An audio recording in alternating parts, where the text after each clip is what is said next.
and welcome to our Candidates Forum sponsored by DWNY, the Developmental Disabilities Alliance of Western New York. DWNY is a collaborative group of not-for-profit organizations that provide services to people with intellectual and developmental disabilities in the westernmost part of the state, from Buffalo, Niagara over to the Finger Lakes and down to the southern tier. I'm Jeff Patterson, chairperson for DWNY's Government Affairs Committee. I am honored to be your host today as we speak with candidates for state and federal offices. Today's forum focuses on the Buffalo, Niagara region. A second forum will be held on Friday, October 21st, focusing on the Rochester and Finger Lakes area. We thank all of the candidates who are taking the time to join us today. Candidates were not given the option to send representatives. Only candidates themselves are able to participate in this discussion today. Each candidate has a total of 5 minutes. I will pose 2 questions to each candidate, and then, as time permits, each candidate will have the chance to make a closing statement. Detailed versions of the questions were shared with all candidates in advance, so I will read shortened versions today to give the candidates more time to speak. I want to thank Wendy McCarthy, Susan Barlow, Dana Caratanudo, Kevin Horrigan, and all who have helped to put together this event. We hope it is helpful to you as you decide which candidates are worthy of your support. Election Day is Tuesday, November 8th. To find out about early voting and mail-in opportunities, call the Board of Elections in your county or visit their website. However and whenever you do it, please be sure to vote. We're a little bit ahead of schedule, which is a great thing. And so you've heard enough from me. We'd like to start hearing from the candidates. And our first candidate is in the queue. So we will bring in, from the 59th New York State Senate District, incumbent Senator Patrick Gallivan, who is connecting right now. Good morning, Senator. And a friendly reminder to unmute yourself. There you go. Okay, how are you today? So I'm good. How are you? Good, thanks. So I was explaining that we shared detailed versions of the questions in advance, so I'm going to read shortened versions of the 2 questions, and then with any time we have left over, we'll ask you if you want to make a closing statement. So sure. Starting with question number 1. For more than a decade, New York State did not adequately invest in the IDD system. Given inflation, a statewide coalition is seeking a cost of living adjustment for not-for-profit providers in next year's budget based on the Consumer Price Index, as well as a $2 per hour add-on to direct support wages to stabilize our system. Will you be a champion for us by insisting that leadership include these priorities in the budget? Yes. Okay. Of course I will. We have advocated for all of my years in the Senate. And then, of course, as time has gone on and I've been able to learn more about the various issues facing the entities and the challenges that are ever increasing, almost all of it comes back to money. And when I look at the last governor's administration and what took place during that time and the various cuts that took place and the deaf ears that so many of our pleas fell upon, I've continued to stand up, and I certainly will continue to do so. I think everybody knows that we were able to have some successes last year for the first time in a long time, but we've got a big hole to dig ourselves out of, and we have to continue to advocate and continue to stand up, and I will. Thank you. The second question is, the process of setting reimbursement rates for not-for-profit providers is badly broken. Rates are typically months or even years behind, leaving providers to guess what they will be paid for the services they are already providing. And often the state claws back money that has already been spent. What will you do to address these chronic problems? I think that goes hand in hand with some of my earlier comments about the funding and the cutbacks over the years. So in addition to cutbacks and in the funding for the various services and the various supports, there's been cuts in state agencies as well. So just as we have seen the service providers have trouble hiring people and have more and more vacancies for different reasons than the state, because the state and the prior administration over the years did not authorize the release of monies that the legislature provided for the positions in state government to do their job. The state agencies have been decimated in many ways, leaving many of them shorthanded to try to do their job, right? The continuing responsibilities that they have. So I think that that's part of it, to ensure that the state agencies are also properly funded and properly staffed. Beyond that, though, I think it goes back to what we have to do for funding, the continued advocacy, standing up, being loud about the advocacy, not just for the funding. The funding isn't helpful if it's not getting to the agencies. So I think they both go hand in hand. I think a positive development that has taken place, that we do have a new administration with somebody from Western New York that does seem to care about our community. But she named a new commissioner of OPWDD, who comes with a different attitude. She seems to be a true professional, seems to listen to people. And it seems a little bit more that we've got the governor hiring an expert and letting the expert do their job in this particular case. So I'm impressed so far with the new commissioner.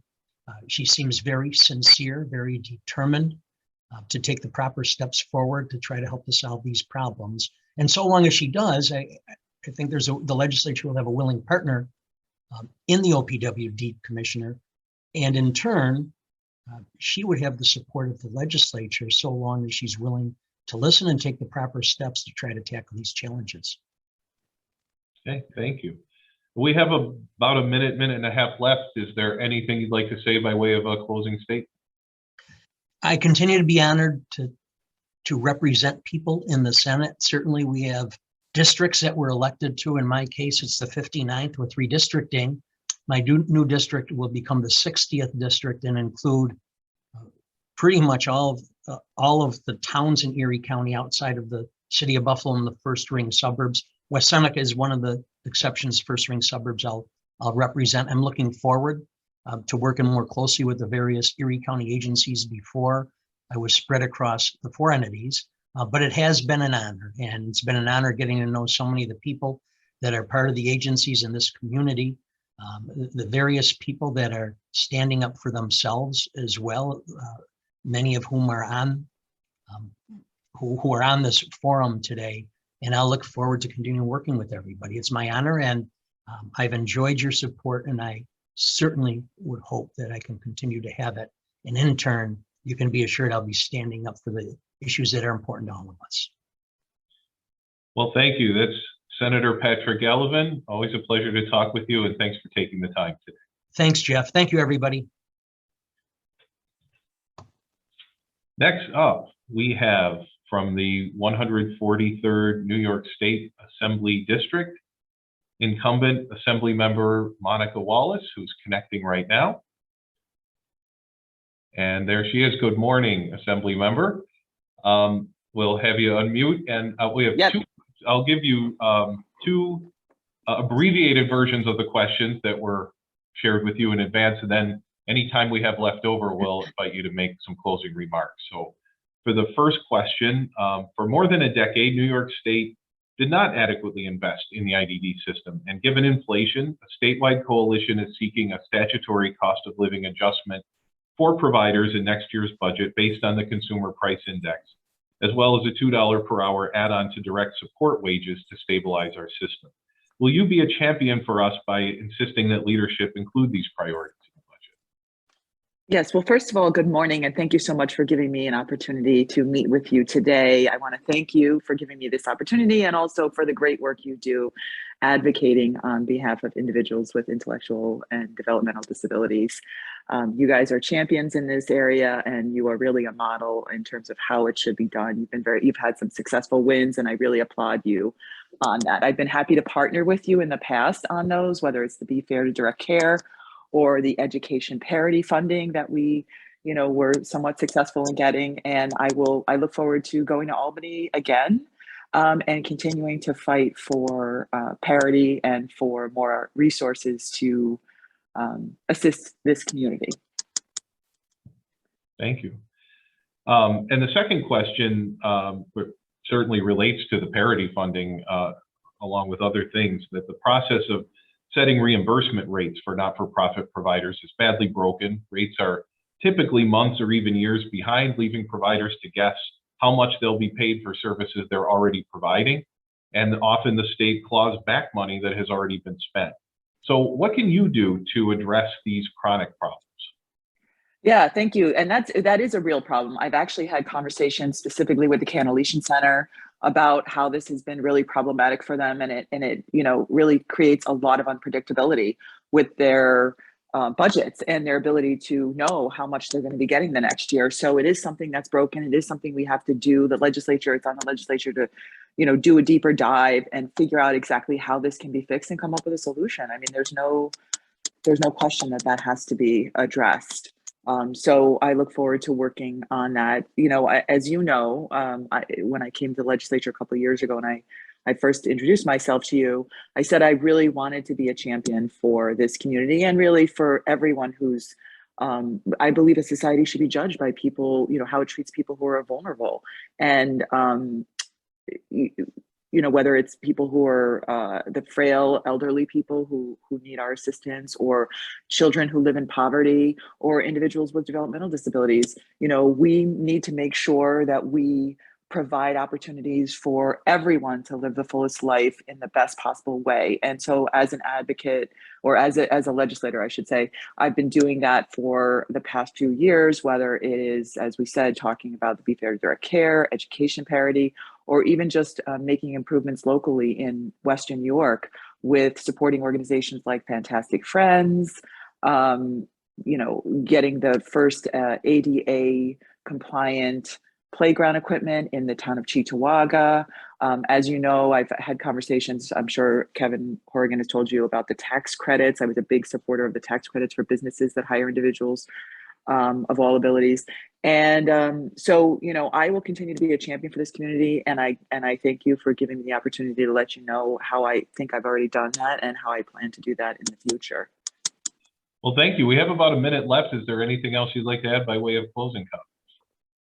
No, just thank you so much for all you do. I think being together as a coalition has been very powerful. So I urge you to continue to do the work that you've been doing. And, my door is always open to meet with all of you, whether locally in the district or in Albany, and don't hesitate to reach out.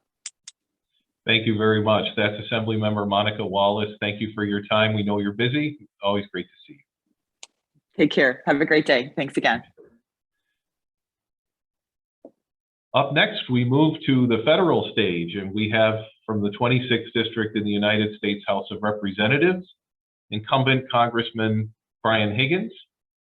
And we just need to get him connected. So again, I'll be reading abbreviated versions of the questions. The questions are a little bit different for congressional candidates. So good morning, Congressman. Nice to see you. Good morning. How you doing? I'm fine. We have two questions we shared with you in advance that were pretty long. I'm going to do short versions of them, and then anytime we have left over, I will leave it to you to make some closing comments. So our first question is, we are calling, along with organizations around the state, for direct support professionals to have a separate standard occupational classification from the Bureau of Labor Statistics so that we can better understand our workforce. The next period for new classifications is not till 2028, and we don't have time to wait. So we're seeking legislation to address the issue and are asking, will you take a leadership role in introducing and supporting this legislation? I absolutely will, and pleased to do it. I understand that developmental disabilities and the Alliance, which picks up new members every single day, they do that because they're strong, they're effective, and they provide direct assistance. These kinds of bureaucratic barriers that exist as it relates to good quality community-based care have to be removed at all levels of government. But as you know, Medicaid is the primary source of funding for the developmental disabilities community. And it's about 75% of the funding. and 60% of which comes from the federal government. So the federal government has to take a lead role, and I am pleased and proud to take on this issue on your behalf. Thank you. The second question is certainly related. President Biden has twice proposed significant investments into home and community-based services. The president's proposals would have led to better pay and benefits for workers, enhanced quality of life for families, and help people with disabilities to live independently and get competitive jobs. Unfortunately, those executive proposals did not make it into legislation that was ultimately passed by both houses of Congress. So do you support increases in HCBS funding to the states to reduce waiting lists for disability services? I did, and I will. We did a bill all based on the Constitution, Article 1, Section 7. All appropriations traditionally come from the House of Representatives. So what happens is, for anything to become a law, it has to pass in the House, same as legislation in the Senate, and then goes to the president for signature, where it becomes law. The problem is we approved in the House the president's plan to do exactly what this community needs. And then the Senate significantly reduced that, and they also delayed it. And assistance delayed is assistance denied. So I will continue to fight to restore those programs, because waiting lists, staffing are big problems in the developmental disabilities community, and it's reaching a crisis point. And that's why the president, at the recommendation of the Secretary of Health and Human Services, included those provisions in the bill. They're just not made up.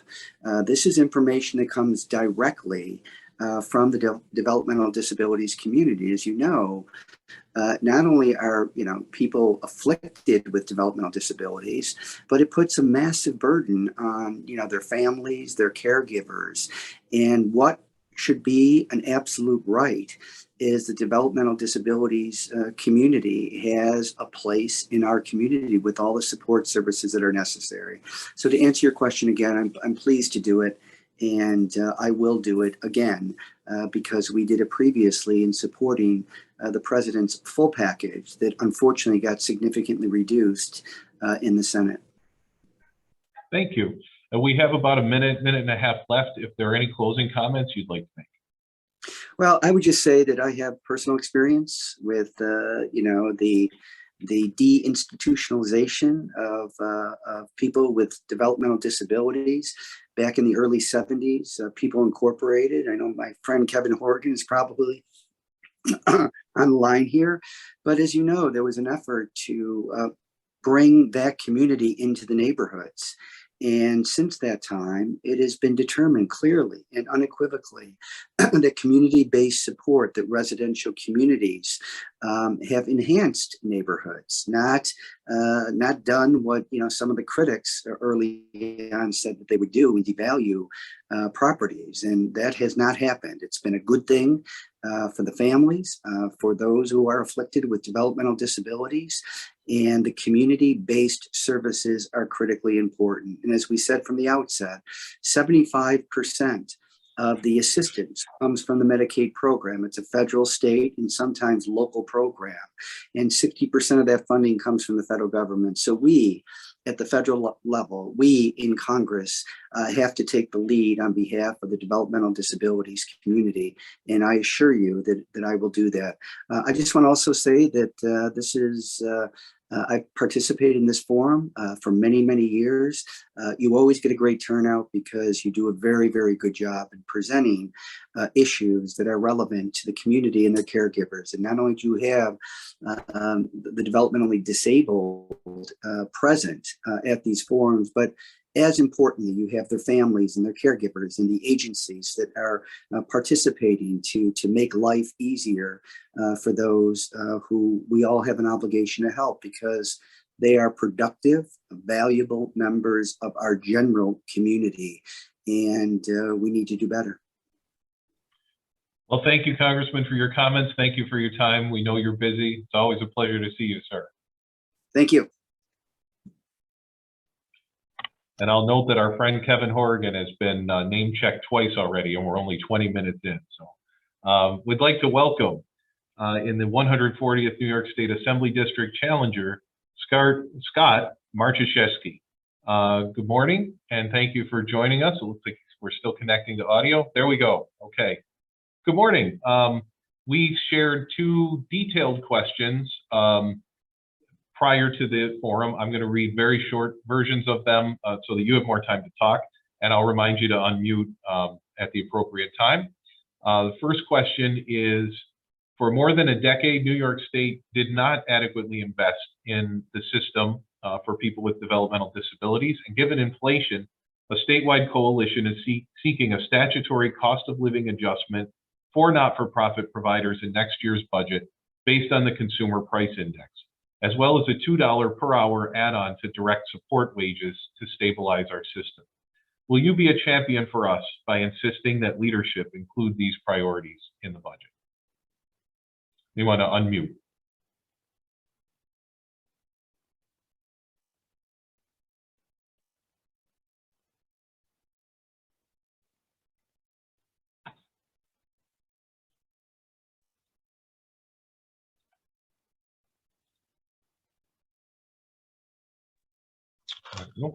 Good morning. Yes, just a little about myself. I'm very familiar with COLA. I'm very familiar with wages. I am the conservative and Republican endorsed candidate for the 140th Assembly District. But my background in labor, I was the president of WNY, which represented 1,200 state police officers across the state. And I am aware of COLA.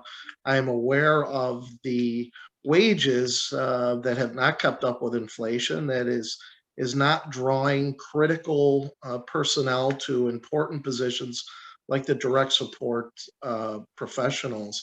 And I would support COLA. I would support a $2 increase for these critical positions to support our New Yorkers with disabilities. Okay, thank you. Well, the second question is, the process of setting reimbursement rates for not-for-profit providers is badly broken.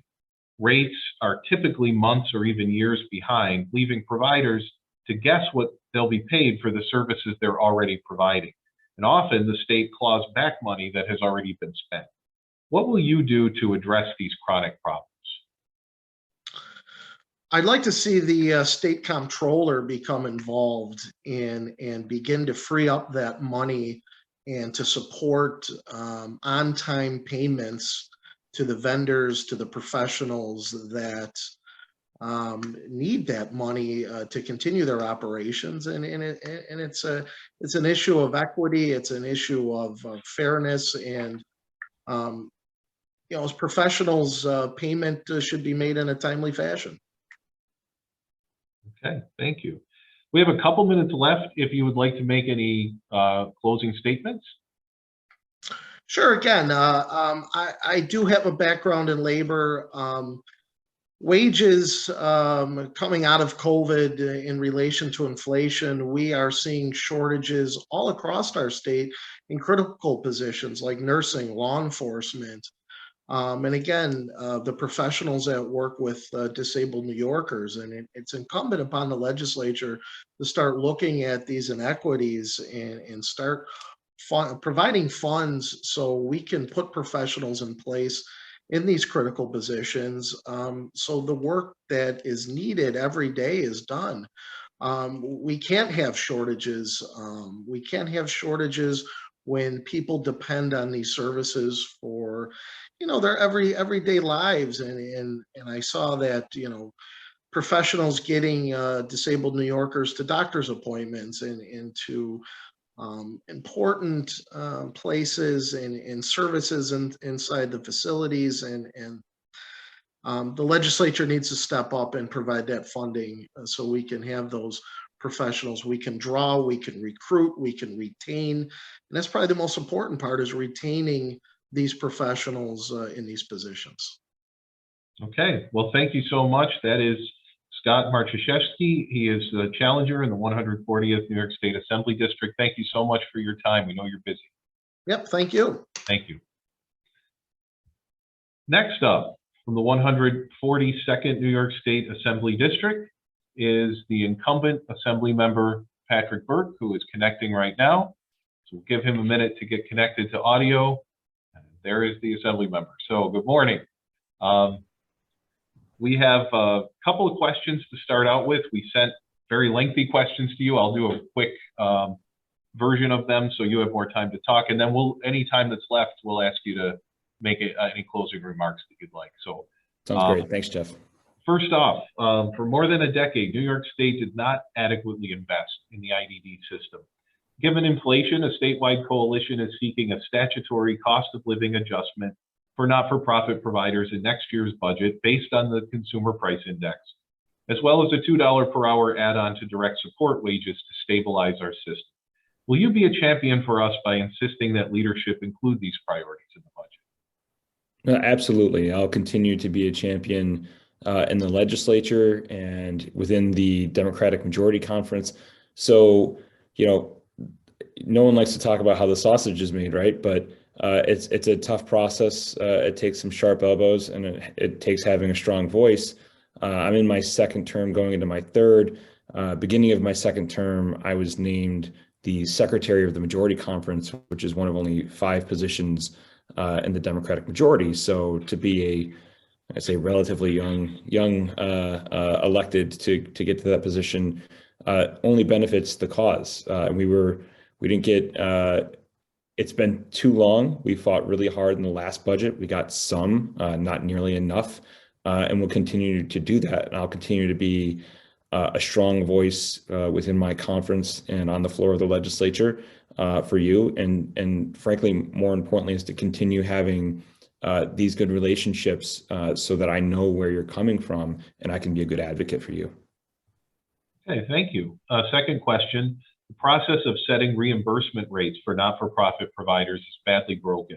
Rates are typically months or even years behind, leaving providers to guess what they will be paid for the services they're already providing. And often the state claws back money that has already been spent. What will you do to address these chronic problems? I wish I could solve the bureaucracy of New York State's government on my own, but it takes a lot of smart people. So government is interesting because it's somewhat made, I believe in it. I believe in how government can be used to help people, but decisions are often made slowly, almost on purpose to keep your government stable. But we also have to lean into innovation. If we have been doing things one way and haven't solved problems and people have continued to suffer, it's almost, we think of New York as this progressive state, but continue to do things the wrong way is a really regressive way of thinking. So, being innovative, trying to actually solve these problems. And even if it doesn't work, it ain't working right now. So put your best foot forward and take some smart chances and do everything in our power to ensure that we are finding real solutions to these problems rather than just doing things one way because it's the way we've always done them. So it's the one thing we kind of have to get with the times, and I'm on the Science and Technology Committee, and that aside from looking for things to invest in New York, it's also about looking within ourselves and saying, like, how do we catch up?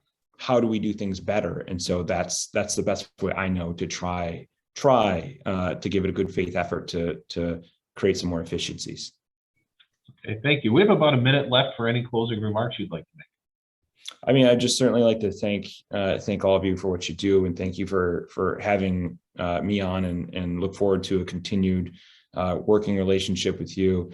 My office was active in the hearing yesterday. I thought it was a really really productive, and frankly, I have an advocate in my own office, one of my staffers who's been really active and really thoughtful. So I appreciate all of you and what you deal with and how you advocate for your people, and I look forward to continuing to fight for you. I'm in this position. I got to be honest, I don't all the time love being a politician and being elected office, certainly in the environment we're in now, but I do like fighting for people, and it does feel right using any power that I accumulate to try and protect people. So I'll continue to be there for you in any way I can be. Well, thank you very much for that. That is incumbent Assembly Member Patrick Burke in the 142nd Assembly District. Appreciate your time. All right, you got it. Have a good day. You too.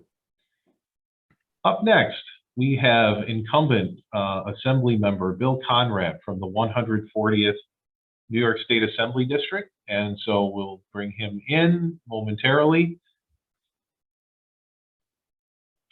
We're getting connected. There is the Assembly Member. So good morning.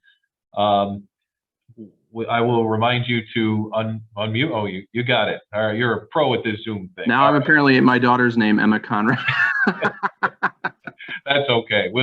At least we got the last name. So we sent over some detailed questions ahead of time. I'm going to do brief versions of them to give you more time to talk. And then anytime we have left over, we'll do some closing comments. So first question is, for more than a decade, New York State did not adequately invest in the IDD system. Given inflation, a statewide coalition is seeking a statutory cost of living adjustment for not-for-profit providers in next year's budget based on the Consumer Price Index, as well as a $2 per hour add-on to direct support wages to stabilize our system. Will you be a champion for us by insisting that leadership include these priorities in the budget?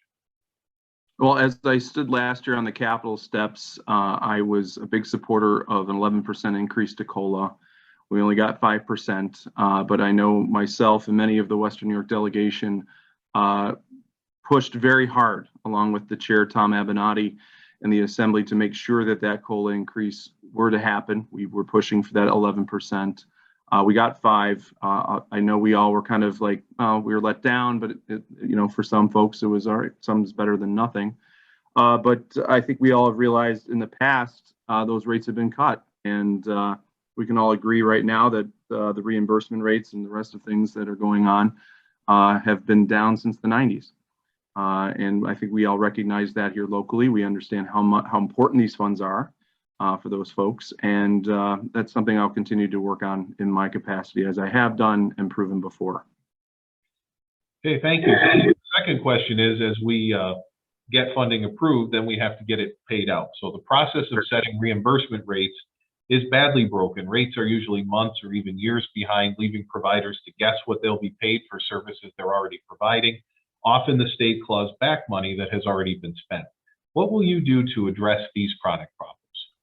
I have a bill right now. It's A10699, and it's dealing with reimbursement rates for early childhood intervention services. And we've run across the same thing. We're coming across an executive function, right? It's indexed through the governor's office. It's their position. And what we're working on right now on my bill, and it's something that maybe I think we can apply more broadly through the chair, maybe Amy Paulin or whoever, to start to maybe whittle away at that executive function in terms of delivering that index to the governor's office and start to make sure that these things happen. Because I think the same concern that you're having right now is the same concern I'm having with my own bill that's trying to, again, and I brought this up before, the reimbursement rates have been lower since the 1990s. They have not gotten back to the on par with what would be the equivalent of the 1990s reimbursement rates. And it honestly, it affects, I think, Black and brown children overwhelmingly. It affects minority, especially when we're talking about early intervention services and access to it. And that's something that I think we all want to see improved. Okay, thank you. We have about a minute left. Any other comments that you'd like to make? No, I just I was a former educator, or actually still am an educator as a teacher for 22 years, and just someone with folks with disabilities in my life. I think this is a part of our public's collective job, is to make sure that we get these services and provide these things as part of the public good. Everyone, whether it's access to education or access to living or what have you, it's such an important part of my function as a legislator to make sure that we have those adequate funds. Whittling away on the governor's function is going to be a difficult challenge. I hope we're up for the task, because it's going to take a lot of support and a lot of advocacy to make that happen. Well, thank you. We know you're busy. Appreciate your time and your efforts. From the 140th Assembly District, incumbent Bill Conrad. Thank you. Not Emma Conrad, William Not Conrad. Emma. Have a great day. Thank you. You too. Up next, from the 142nd New York State Assembly District, we have coming on challenger, Sandra Magnano, and we'll give her a minute to get connected, and we will be ready to go. There she is. Good morning, Sandy. Oh, we lost her. Hopefully she's coming back. So while we're waiting to get reconnected, I'll just mention we're scheduled from 10 to 12 today, but it looks like we will likely finish a little bit earlier than that. We have a nice array of candidates still ready to come and join us through about 11:15 or so, and we still have some great folks ahead. So you want to stay tuned. We are going to have, by my count, 6, 7, 8 more really great folks coming on to join us. So again, Election Day is Tuesday, November 8th. If you don't yet have a plan for voting, keep in mind that most counties are offering early voting across the state. So you can check in with your Board of Elections to find out about that, or also to find out about mail-in voting opportunities as well. And it looks like Sandy Magnano is coming back on the line, so we'll give a minute for that to connect, and we will get back on track here. So Sandra Magnano is the challenger in the 142nd New York State Assembly District. She is challenging Assemblymember Pat Burke, who we heard from a few moments ago.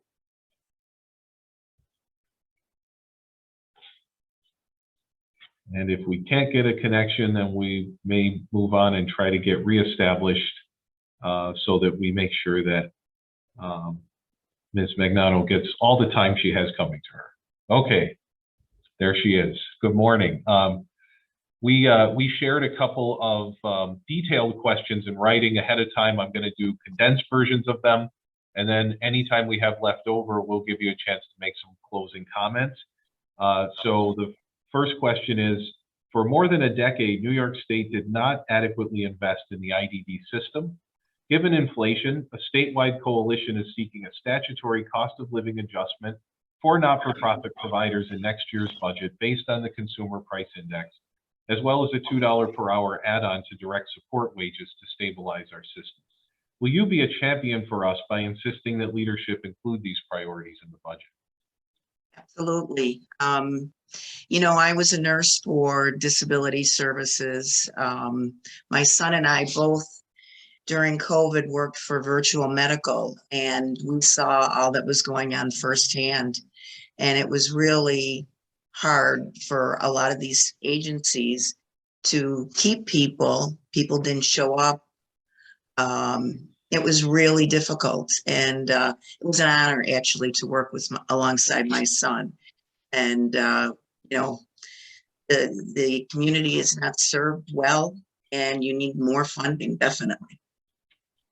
Okay, thank you. The second question is, when funding is approved, it doesn't always make its way easily to providers. So the process of setting reimbursement rates for not-for-profit providers is broken. Rates are usually months or even years behind, leaving providers to guess what they will be paid for services they're already providing. And often the state claws back money that has already been spent. So what will you do to address these chronic problems? Well, we need to speed up your payments. I mean, there's no doubt about that. You can't function if you don't have the money. And to retain people, that's really important, that you're reimbursed. And we just need to do better. And our government needs to do better. They're not serving you right now. Okay. Well, thank you for that. And we have a couple minutes for any closing comments you would like to make. I'm honored to be here today with you, and I know a nurse can fix things. I've been a registered nurse for 40 years, and my husband was a small business owner. He passed away in 2019. I'm in this race to do the best job I possibly can, and you all need support, and I will be here to support your agency and those that are you know, affected by all these cuts. I mean, it's I'm looking at it and it's horrible that you have to deal with. Well, thank you. We appreciate your time. We know you're busy as we come close to Election Day. Really appreciate your taking some time to join us and share your thoughts. That's Challenger Sandra Magnaro from the 142nd New York State Assembly District. Thank you. Thank you so much. Have a great good day. You too. And up next, we have from the 143rd New York State Assembly District, incumbent Assembly Member Michael Norris. We'll give him a moment to connect, and there he is. Okay, so just got to connect to audio, and there we are. Good morning, Assembly Member. Good to see you. Good morning, Jeff. It was great to see you as well. Thank you for having me on. Absolutely. So we shared some written questions ahead of time that were very detailed. I'm going to do condensed versions of them to give you more time to talk. And then any leftover time, we'll invite you to make closing comments. So first question, for more than a decade, New York State did not adequately invest in the IDD system. Given inflation, a statewide coalition is seeking a statutory cost of living adjustment for not-for-profit providers in next year's budget based on the Consumer Price Index, as well as a $2 per hour add-on to direct support wages to stabilize our system. Will you be a champion for us by insisting that leadership include these priorities in the budget? Yes, I will. And, I've often talked with this group about priorities within the state budget. And it's no secret, I have voted against the state budget in its entirety over the last 4 years. Population loss has been tremendous. We continue to have high taxes and regulations in New York. But when I say that, I also believe it's important for the role of the state government to make key investments. And they include infrastructure, our roads and our bridges, of course. It includes our education system. And it also includes assistance to groups that are associated with Donnie. I have been with you. I have been with you at the rallies at the Be Fair for Direct Care. And I think it's critical that we assist in this area in particular. There's other areas of the budget that I'm highly critical of. However, here I've been on the ground with many of you. I've visited locations. I've seen the impact. And even more recently, right, with COVID and with the wage situation and inflation going up. Listen, we need to assist in recruitment and retention of workers, and that is to make sure we provide them a fair wage for the work that they do. Particularly, I'm not, it's important. We all have jobs to do, but when you compare it to fast food restaurants, for example, your workers are making less than that. That, to me, is not fair, particularly the great work that you do and the great work that takes place. And I've seen it firsthand, not only in snippets, because I've toured the facilities. However, when I leave there, I know that the work that they do are the work of God and the angels, quite frankly, to help everybody. And they need that. So to just be very brief on that, I guess, yes, I do support that. I will push our leadership for that, and I will work in a bipartisan manner because this is one of the areas of the budget, though I'm critical overall of the budget, but that's a big budget, $221 billion, right? I think this is an area that we should prioritize and we should help. Thank you. The second question is, once funding is approved, we have to get it flowing, and the process of setting rates is very broken. So rates are typically months or even years behind, leaving providers to guess what they'll be paid for the services they're already providing. And often the state claws back money that has already been spent. What will you do to address these chronic problems? Well, as a member of the Ways and Means Committee, which I'm on, that's one of the avenues that I can help in making sure we bring this issue to light. And particularly with the administration, we'll see what happens, obviously, with the election. But whether it be Governor Hochul or Congressman Zeldin, whoever that is, I will work with the executive branch in the next term to make sure that this is an issue. We have talked about this, Jeff, with you specifically when you come to my Albany office and even the local office to discuss this. I'm aware of it, and it's an ongoing problem.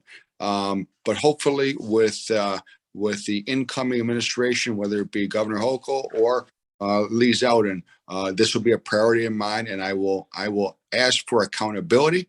and expediency in doing this with the budget director. I'm happy to do that, and I understand the strain that's put on the providers in particular for this. So I will certainly be doing that.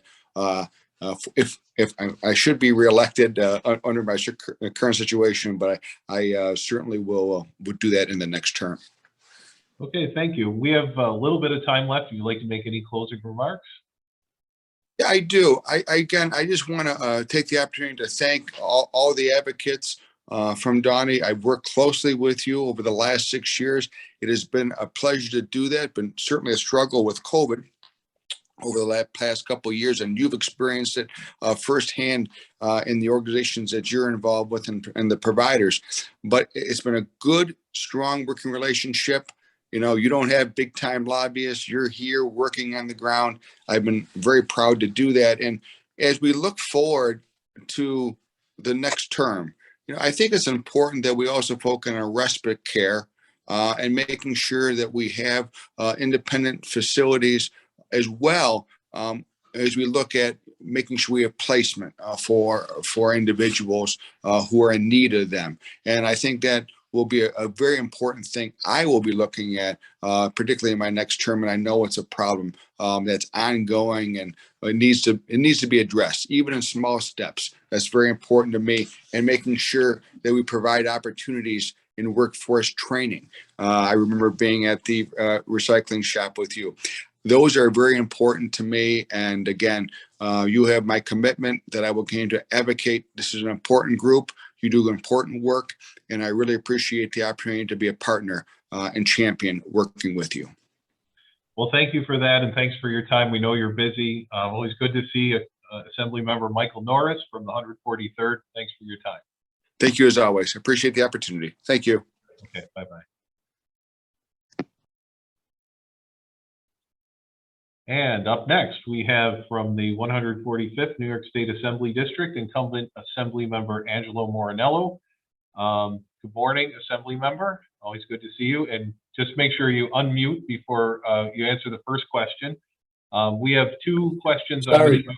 That's fine. I wanted to give you a word of warning. So I'm going to do condensed versions of these questions that were given to you ahead so that you have more time to speak, and then any leftover time we'll invite you to make some closing remarks. So the first question is, for more than a decade, New York State did not adequately invest in the IDD system. Given inflation, a statewide coalition is seeking a statutory cost of living adjustment for not-for-profit providers in next year's budget based on the Consumer Price Index, as well as a $2 per hour add-on to direct support wages to stabilize our system. Will you be a champion for us by insisting that leadership include these priorities in the budget? Absolutely, as I have in the past.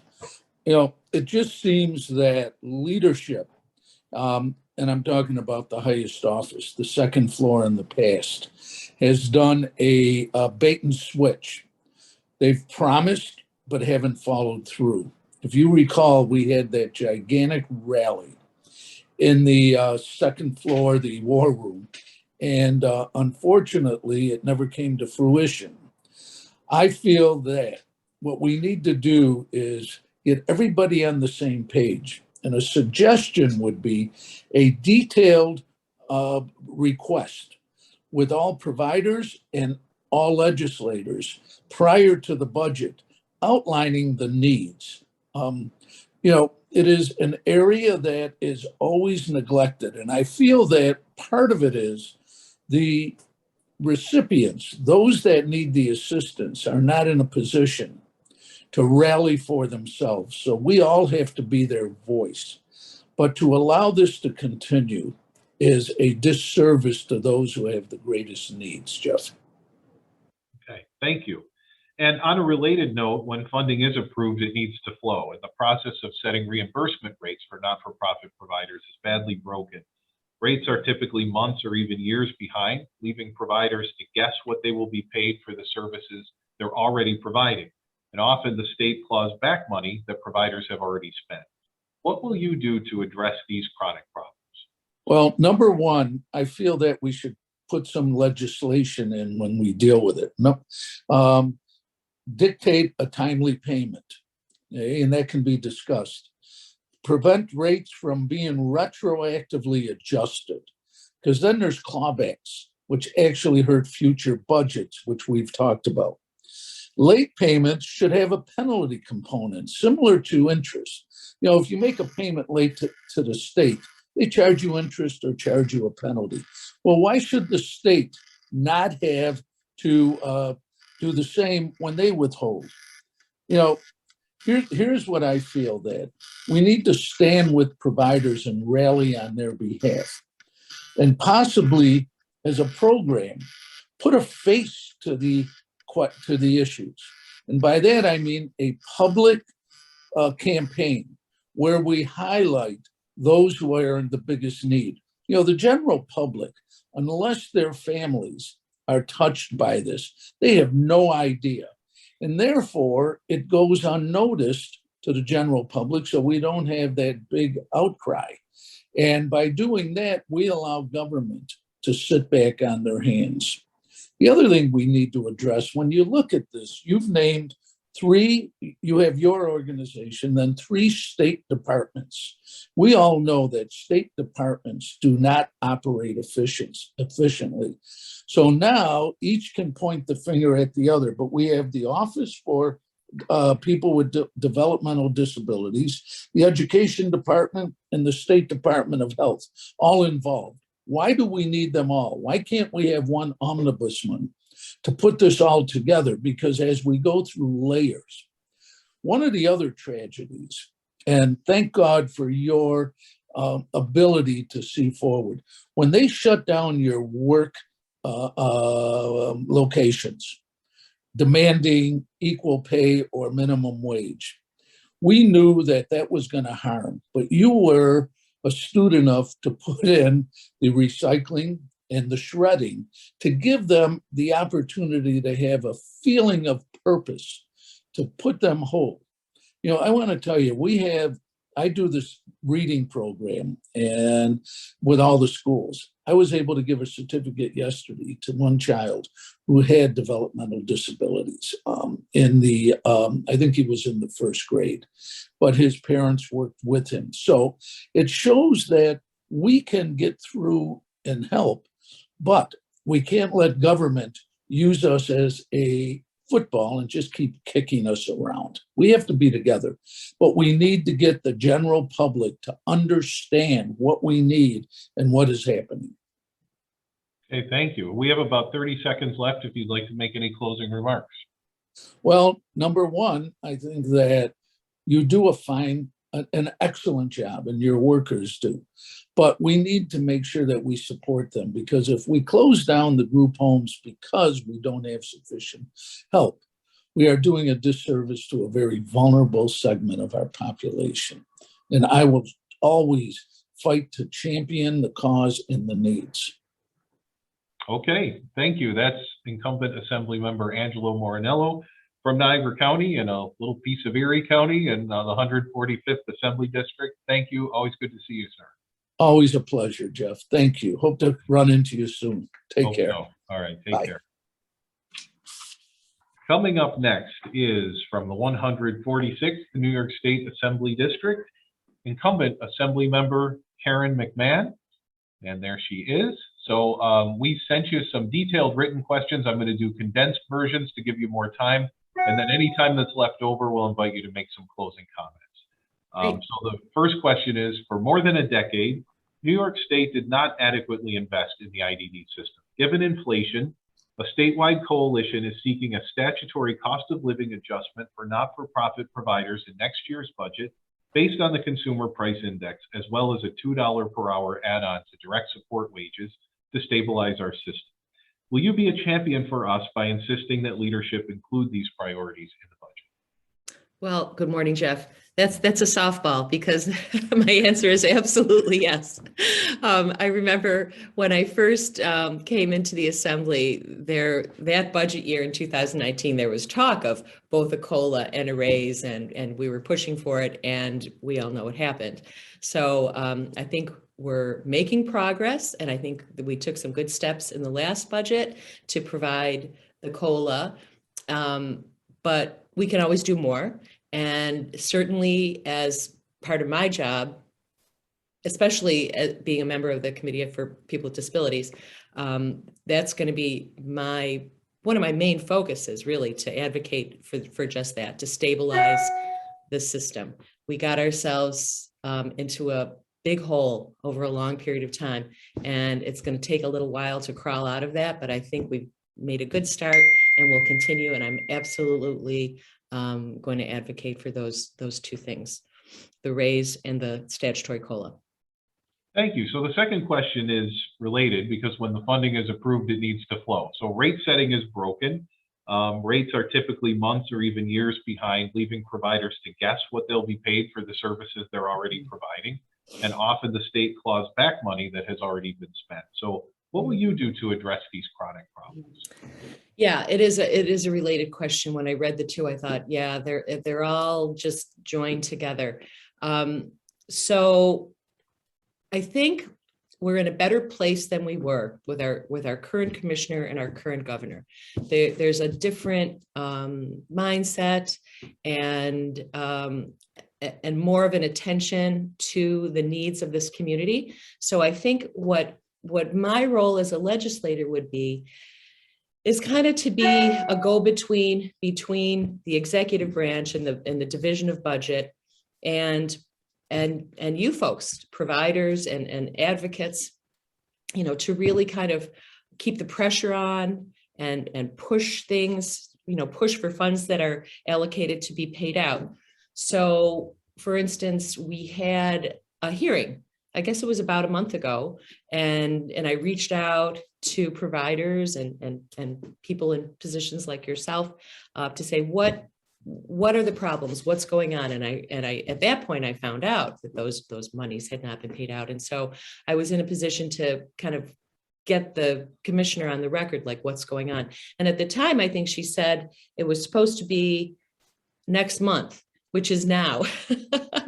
And I'm kind of sad to hear that it hasn't been paid. So I think what we do as legislators is keep that pressure on. We inquire through our connections to the various agencies. And I think Carrie Neifeld is a pretty accessible commissioner. So I can continue to ask, to keep the pressure on. There are some systemic things that I think need to be worked on with the rates and the clawbacks. Those are issues too that, sometimes as legislatures, we're not aware of it. So we really need our relationships with you people in the community to let us know what those problems are and how we can attack them and try to solve them. So that's what I feel I would be there for. And I want to always have like open lines of communication with all of you in the community and at provider agencies and the other branches of government. Okay, thank you. We have about a minute left for any closing remarks you'd like to make. Well, it's a pleasure to be here. It's good to see you, Jeff. And I don't know who all else is on here because I can't see anybody, but I don't either. But it's nice to be together again, even virtually. For those of you who don't know me, I represent the town of Amherst, currently the town of Pendleton, but Pendleton was redistricted out of the 146th district, at least for now. So it's an honor for me to represent my hometown, and it's an honor for me to sit on the somewhat newly formed Committee for People with Disabilities. And I take that responsibility very seriously. And I just hope to, I know a minute goes by so quickly as I'm trying to wrap it up, but I hope I can continue to have great relationships and open lines of communications with you all, and to try to strengthen this industry, this community, and make it better for everyone involved. So thank you. Great, thank you. That's Assembly Member Karen McMahon from the 146th. We know you're busy. Appreciate all your time and effort. Thanks. So good to see you. Take care, everyone. Good day. Bye. Okay, up next, also from the 146th New York State Assembly District, is the challenger, Katrina Zeplowitz. So we'll give her a minute to get connected.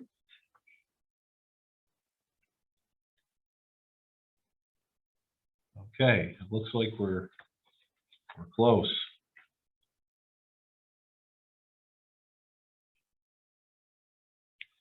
Katrina, I don't know if you can hear us. We're ready to get started. There we go. Okay. Hi, good morning. Good morning. It's tricky getting all this waiting room stuff managed and everything. So thanks for your patience. No problem. I'm going to do condensed versions of the questions to give you more time to talk. 2 questions, and then any time that's left over, we'll leave for any closing comments you'd like to make. So for the first question, for more than a decade, New York State did not adequately invest in the IDD system. Given inflation, a statewide coalition is seeking a statutory cost of living adjustment for not-for-profit providers in next year's budget based on the Consumer Price Index, as well as a $2 per hour add-on to direct support wages to stabilize our system. Will you be a champion for us by insisting that leadership include these priorities in the budget? Yes, thank you. Thank you for hosting today's event. And of course, yes, I will be a champion for the budgetary priorities and to insist that leadership include them in next year's budget. As you know, the Cuomo administration has inadequately funded services and COLA funding for many years, probably as far back as when I first started at the Assembly working in 2011. So that is over a decade of inadequate funding that needs to be stopped and be prioritized once again. I know, you know, with COLA and with the workers, my sister-in-law, Tracy, she's actually in a group home. And, you know, especially during COVID, during the lockdowns, you know, we experienced with her the day-to-day, you know, frustrations that she faced. And she between, you know, the suspension of day services and programming, and especially after the reopening, you know, they are really important. When the shutdown happened, the workers were there day in and day out covering those family, you know, gaps and not being able to see her.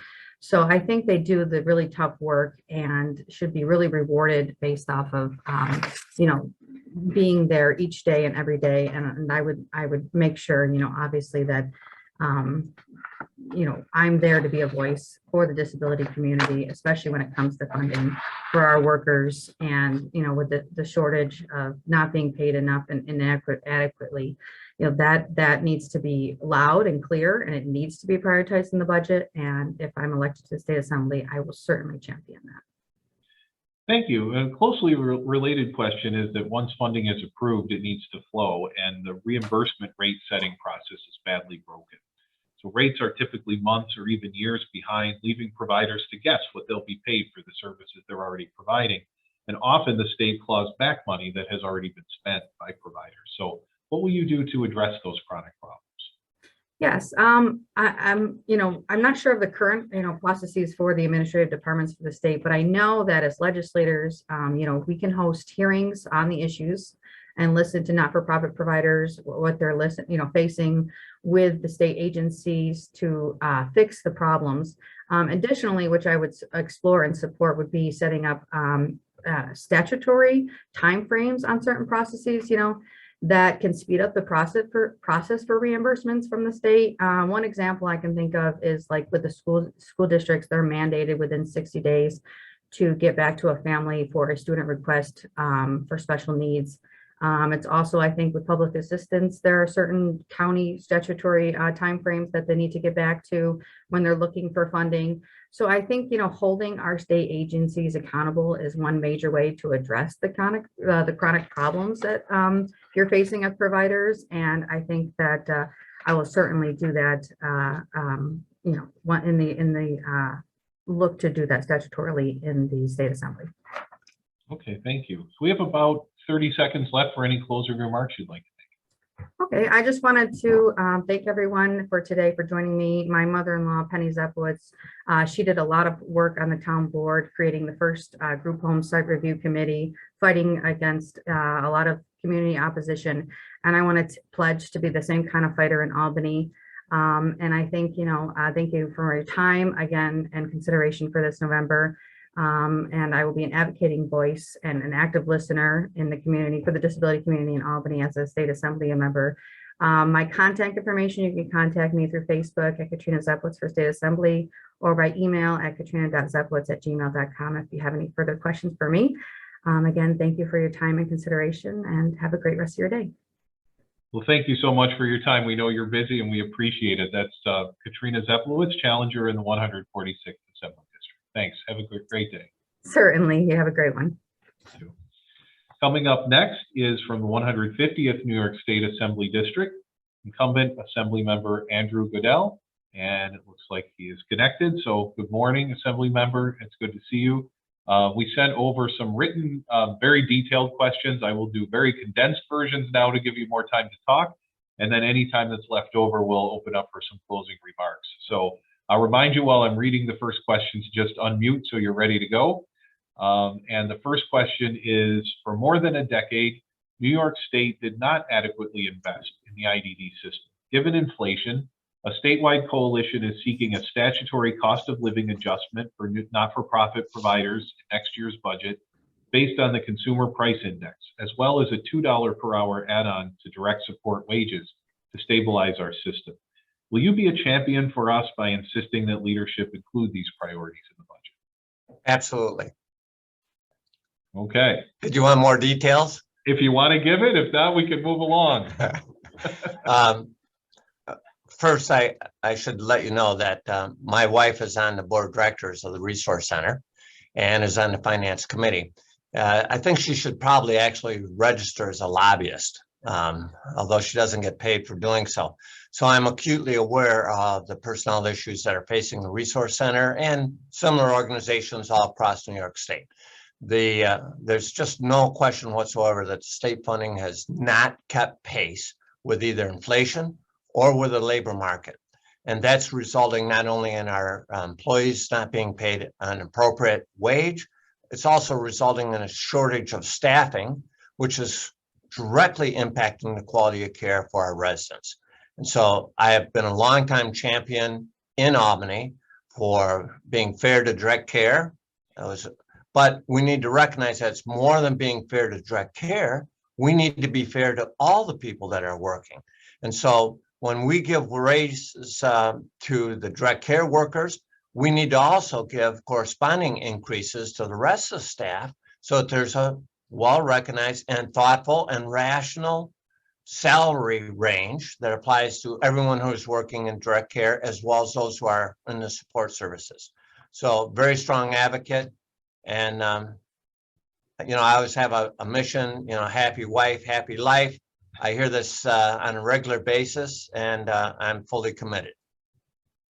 Great, thank you. So the second question is certainly related, that when funding is approved, it needs to flow, and the process of setting reimbursement rates is broken. Rates are typically months or even years behind. Providers have to guess what they'll be paid for the services they're already providing. Often the state claws back money that providers have already spent. So what will you do to address these chronic problems? So this is a perennial issue that's always been out there, not just for the not-for-profits, but also for other contractors. So in 2002, the state legislature got involved, and we actually passed a Prompt Payment Act. It's part of the General Business Law, Section 756. Because what we were finding is that if you didn't pay contractors in a timely manner, you get liens, mechanic liens applied against state projects. We have had other legislative initiatives, which I support, to ensure that our not-for-profits are paid in time. And of course, as you know, when we went into the pandemic, the administration, the Como administration, not only didn't pay on time, they didn't pay at all for many, many of our providers. And basically, they were using, the state government was using our providers as a source of interest-free loans to run state government. That's absolutely outrageous, in my opinion. So we need to recognize that our providers are providing a valuable service. They're advancing money out of their pocket for supplies, materials, capital construction costs, utilities, and staff. They need to be reimbursed in a proper manner. If the state of New York has cash flow issues, it should borrow the money on a short-term basis to address those or address its overall financial situation, not use our not-for-profits as a piggy bank. And then, as you correctly noted, what happens is the state then comes in sometimes a year or two later, does an audit, they typically audit just a portion of the operation and then extrapolate what that would mean to the entire organization and try to claw back the money. And it's not just they claw back the money, they withhold future payments so that they get their pay first while organizations fight over the legitimacy of that. And we've seen that here with the local resource center, where they actually had to file appeals, and eventually they won and they got their money. But we all know time is money. And so the longer organizations go without being paid on time, the more they incur on their own line of credit or loss of investment income. So I support the concept that was reflected in the Prompt Pay Act. I would certainly support that concept being applied to our not-for-profit vendors for the same reasons. Great, thank you. We have about 30 seconds left. If there are any closing remarks you'd like to make. Thank God we have dedicated support staff who are focusing their life in a compassionate way to help people who are disadvantaged. And a sign of a civilized society is how you treat the least amongst us. And there's no doubt in my mind that the work that's being done day in and day out are really being done by heroes who make that extra personal commitment with compassion and care to improve somebody else's life. And God bless them all. Well, thank you. We know you're busy. We appreciate your time and all your effort. That's Assembly Member Andrew Goodell in the 150th Assembly District. Thank you. Thank you, Jeff. Have a good day. You too. Coming in next is from the 60th New York State Senate District, Senator Sean Ryan. So we'll give a minute for Senator Ryan to come on board.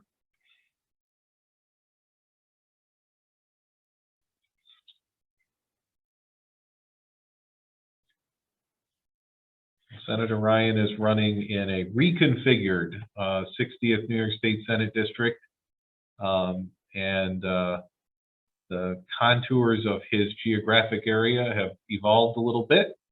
So we'll look forward to talking with him as he comes on the line.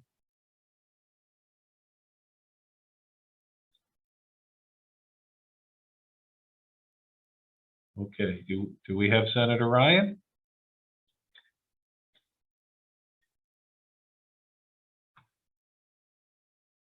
There we go. Okay, it looks like he's coming on. Senator, we're ready for you whenever you can jump on.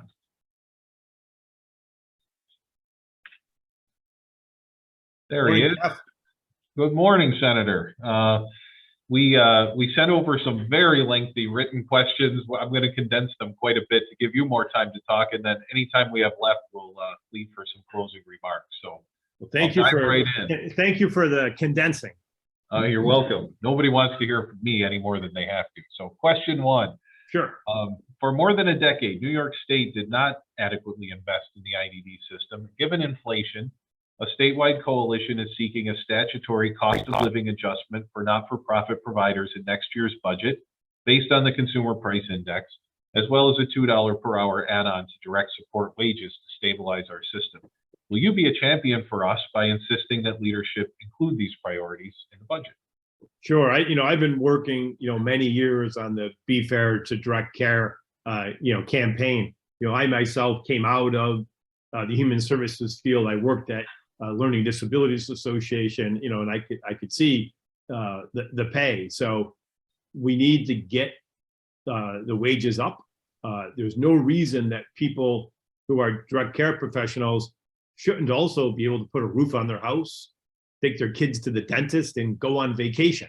So we're not asking people to join religious orders when they come into work for your organizations, right? So we should pay them like the professionals that they are. It's a labor issue, right? People are overworked, underappreciated, and the wages are not competitive in today's market. So we need to make sure that the amount appropriated by the budget is enough for you to pay your employees a wage that allows them to live in decency, to keep at their job, and to really not have this turnover that we face. So mandatory wage increase would make the job more desirable. It would keep people leaving for other jobs, And that's not only great for your direct care people, but it's great for the people they're caring for. We all want consistency in the people who are providing care for our loved ones. Thank you. The second question relates to getting approved funds paid out. So the process of setting reimbursement rates is badly broken. Rates are typically months or even years behind, leaving providers to guess what they'll be paid for the services they're already providing. And often the state claws back money that providers have already spent. So what can you do to address these chronic problems? Look, a lot of this is administrative, and our hope is, with a new governor, the new governor will put an emphasis on making sure that state government, works the way it's supposed to. So our previous governor, he really liked to put all his energy into making these massive changes.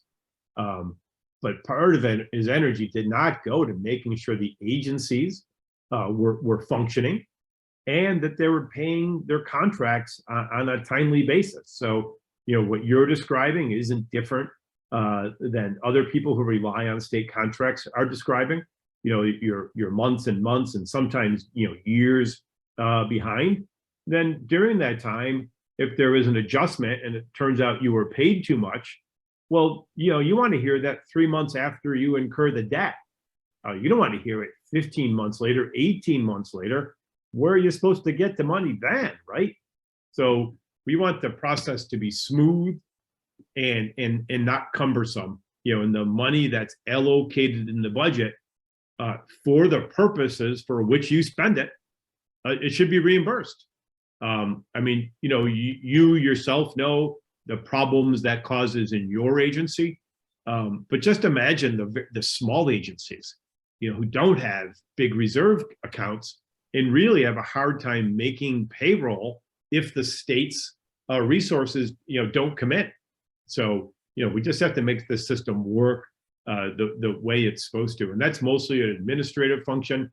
And it's my hope that Governor Hochul will put her efforts on, of course, making all the big changes, but also making sure the departments function and that they interact with the Department of Budget to make it sure that vendors for the state get paid on a timely basis. That's not too much to ask, is it? I don't think so. Well, thank you for that. We have about 30 seconds left if you'd like to make some closing remarks. Sure. I spent a good portion of my life, working in the human services in the developmental disabled field. As a lawyer, I spent years representing disabled children, making sure that they could get programs they needed from their school districts. And I worked closely with Autistic Services of Western New York. I was on their board, so I'm very familiar, with the issues facing your organizations and also facing the disabled community.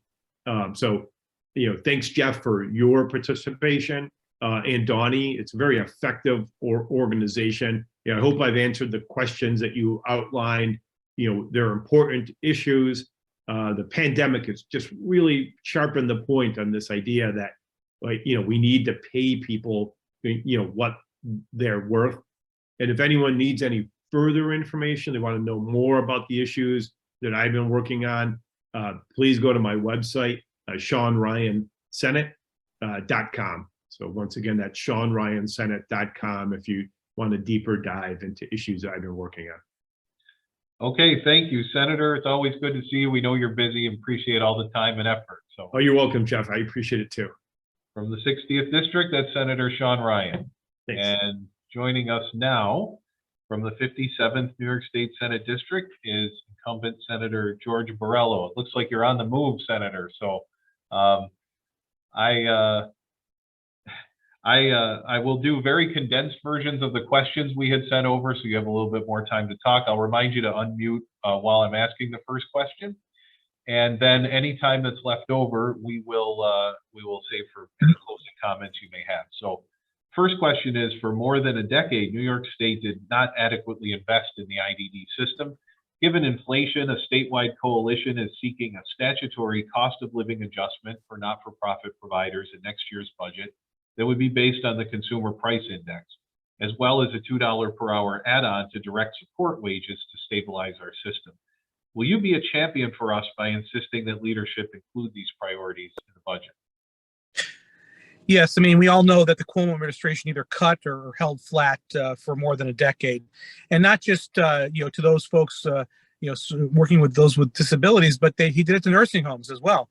Medicaid reimbursements, it was horrific. You're operating at much lower levels, but the state has to invest in this also. The state has an obligation to invest in supporting these things.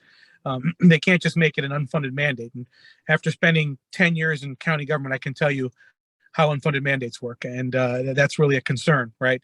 But the underfunding of your industry is obviously incredibly dangerous. It has led to, people leaving. You've got a workforce crisis as a result.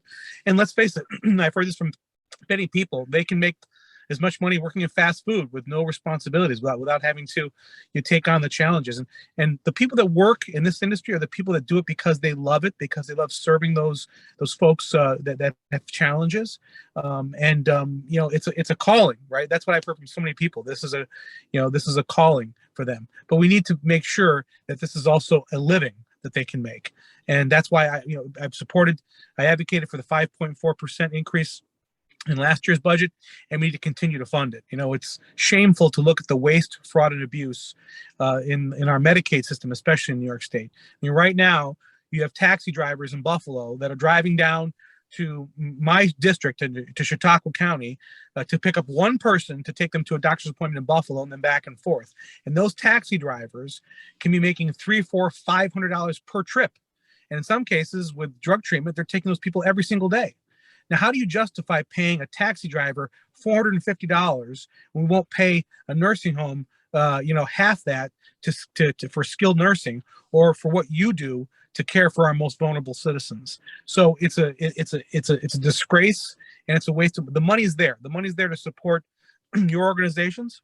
The money's there to support overall the industry, and it needs to change. We need to stop the waste, fraud, and abuse. That's Tom DiNapoli saying that, not just me, and especially in our Medicaid system, and divert that money to supporting folks like yourselves.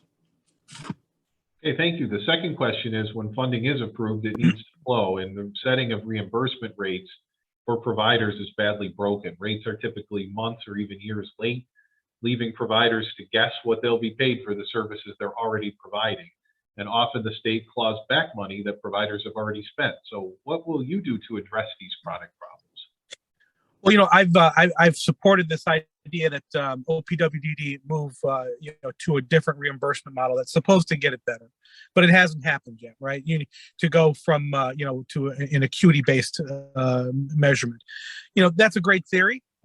Same thing with the NEMT, the MRT2 specifically pointed out the reforms, as did I, that could be made, but they haven't taken action. So, we will continue to push the governor's office, whichever governor may be in office next year, and the majorities who really have the ability to do this, to number one, switch that model. But number two, you as a provider, or me as a business owner, okay, I could never not pay my bills for years and still remain in business, yet state government does.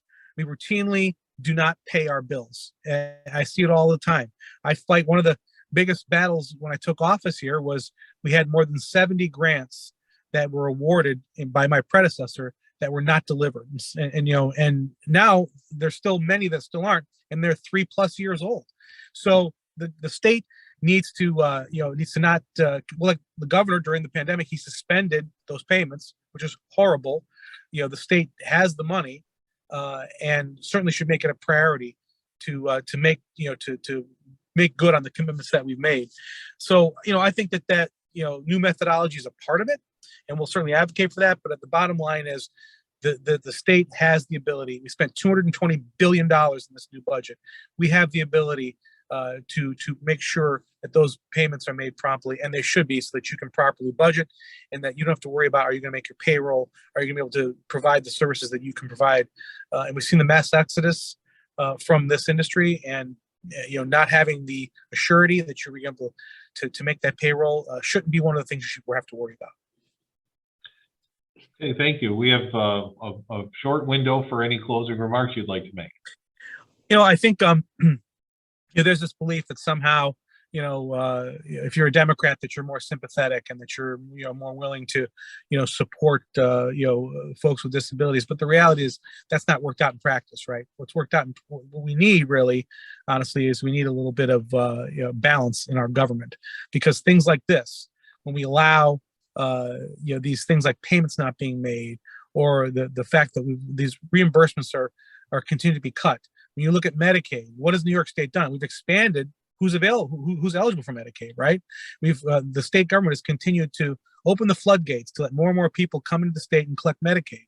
Well, that costs money that could be going to folks like yourselves. So we need to change the way we look at how we provide and support those services.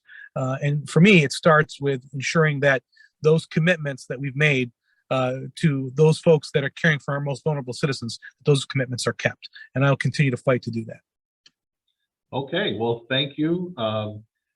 And we wish you safe travels. So from the 57th New York State Senate District, Senator George Borrello, we know you're busy, really appreciate your time.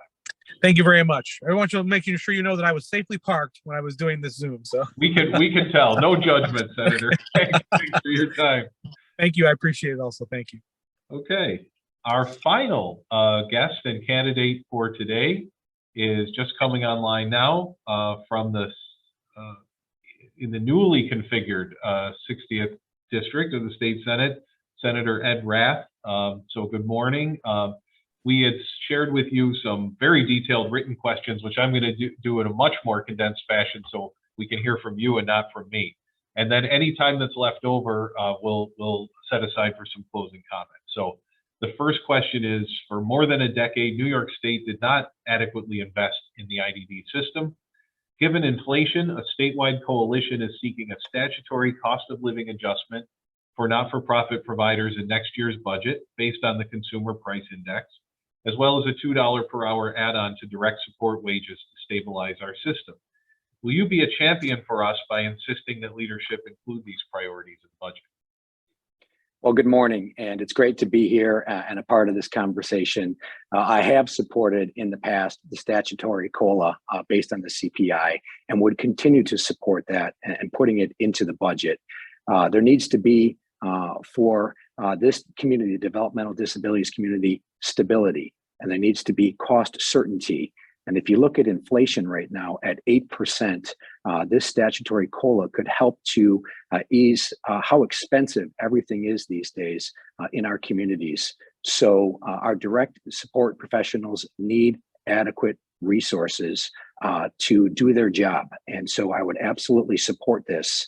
And I understand and recognize the need that service providers have for additional money to attract and retain direct support professionals. So I believe these resources provide that for them, and I would continue to support them as a state senator going forward.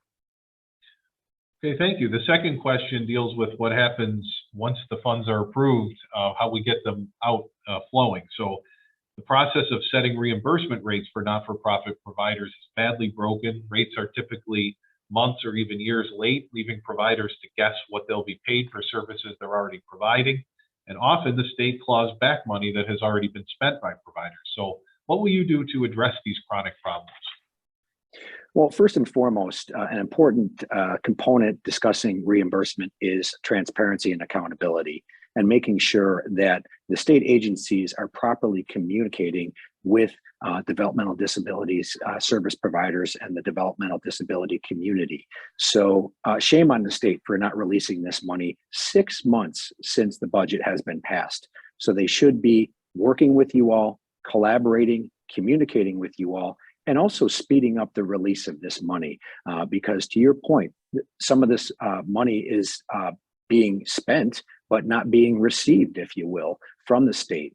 And New York State is very slow in the process of administering its budget. We need to speed that up. And I would for sure be a champion for the allocation of these resources to be sent out in a timely manner, because people are struggling right now. If it's a service provider, if it's workers, and if it's also people who are receiving the support and the services of the DSPs. So let's release this money. Let's get them the money that they are owed by New York State, and New York State needs to get its act together and release it more quickly. Okay, thank you. We have about a minute for any closing remarks you'd like to make. Absolutely. It is my honor to be the state senator for the 61st district. I have been in Albany for 2 years, and what I have learned in those 2 years is it's very important for senators and assemblymen to listen, to pay close attention to the communities that they serve and the people that they represent.